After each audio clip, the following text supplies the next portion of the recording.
in 10 starts now. Thanks for joining us for Tennessee in 10. I'm Amanda Hara at WSMV in Nashville. A cloud of uncertainty surrounds the plan to use state money to pay for thousands of kids to attend private school.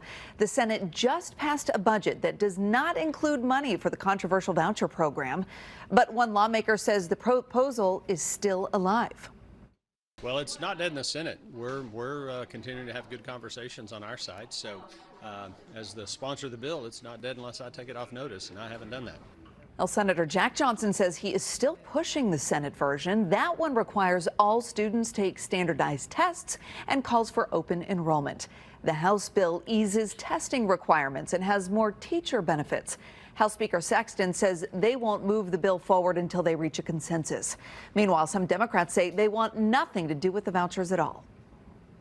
I really hope this educational voucher bill is dead. It's been the governor's sole thing that he's pushed, and I think it doesn't make sense to spend public dollars on private education. Well, Senator Johnson says the Senate plans to take up the voucher bill later this week. They passed their budget yesterday, and it did not include the $400 million House voucher plan. Good morning, I'm Taylor Tucker. Here are your top stories from the WMC newsroom. Tennessee lawmakers are looking at how bail is handled after a Memphis police officer was killed on duty.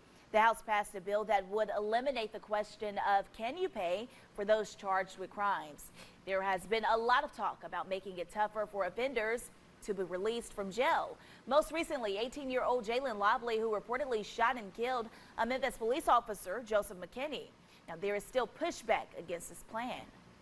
We cannot continue to use bail as a precursor to dealing with the issues of gun violence or the issues of crime in our communities and ignore the root causes of the problems that we are seeking to address. The bill now heads to Governor Lee's desk for his signature. And funeral arrangements for MPD officer Joseph McKinney have been set for next week. He was not only a dedicated officer, but also an Eagle Scout. He leaves behind his daughter and fiance. If you'd like to donate to the fundraisers set up by the Memphis Police Association Charitable Foundation, go to actionnews5.com. Those are your headlines from the WMC Newsroom.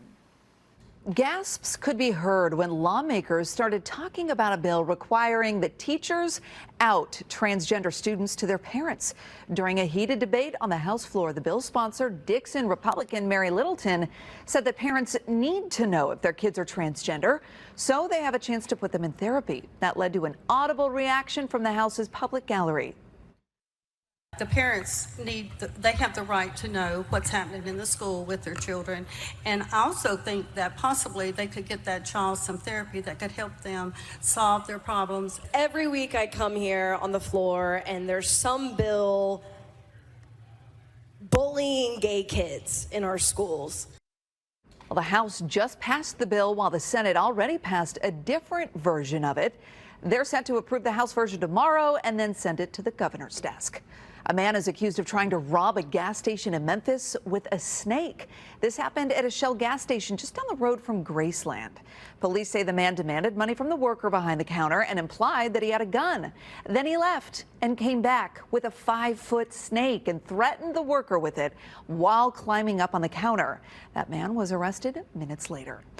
Workers at the Volkswagen plant in Chattanooga will start voting today on whether they want to join the United Auto Workers Union. Voting runs through Friday.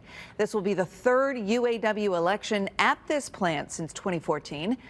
Governors of 6 southern states, including Governor Bill Lee, issued a joint statement against the union, saying it would put jobs in jeopardy.